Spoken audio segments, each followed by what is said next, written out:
The theme for the Week of Prayer for Christian Unity this year is Abide in Christ.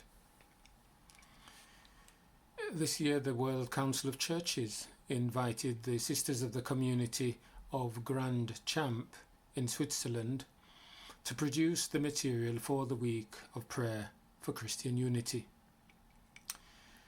They could not have foreseen the pandemic and its impact. They could not have foreseen the assault on the Capitol in Washington, seat of American democracy. But they knew that the overarching theme was abiding in Christ.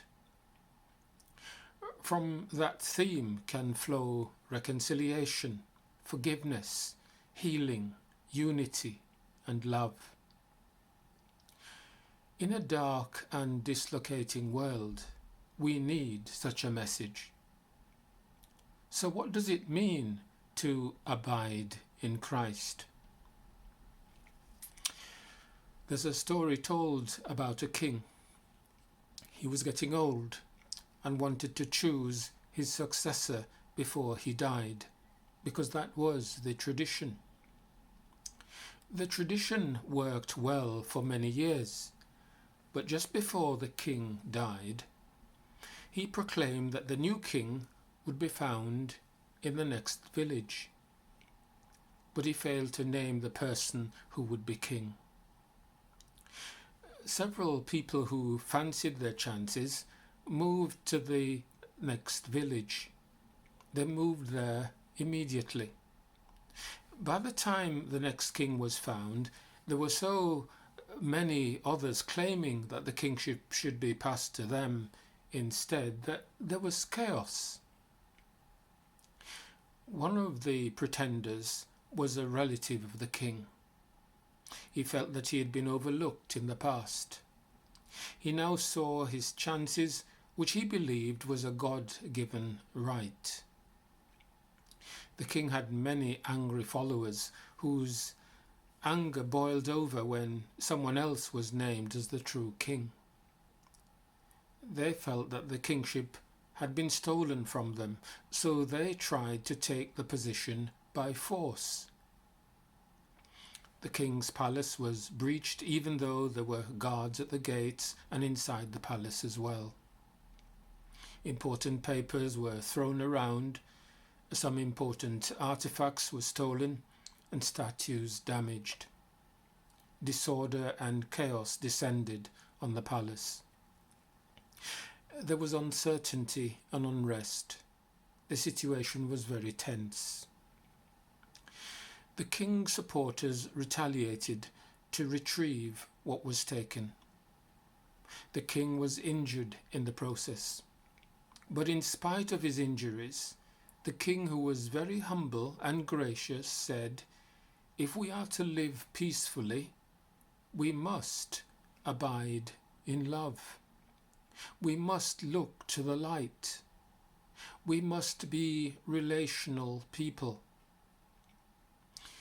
The gracious king reprimanded his own supporters, ordering them to return the material possessions, even if they had been stolen by the other king's supporters in the first place. In the Old Testament, the people demanded a king to lead Israel. Israel is compared to a vine or vineyard planted and tended by God, but with often disappointing, even disastrous results, even with a king to lead them. In the New Testament, we find Jesus with the disciples forming a community where God's hopes and promises may be fulfilled. A community in which a relationship is being cultivated between Jesus and his disciples. This is illustrated by Jesus, who said, "I am the vine, you are the branches."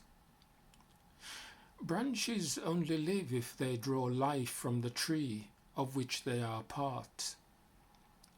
Christians can only live if they are if they abide in and are nourished by the one who is the vine. Sometimes gardeners have to cut out dead wood and pick off some of the buds in order to enable the plant to thrive.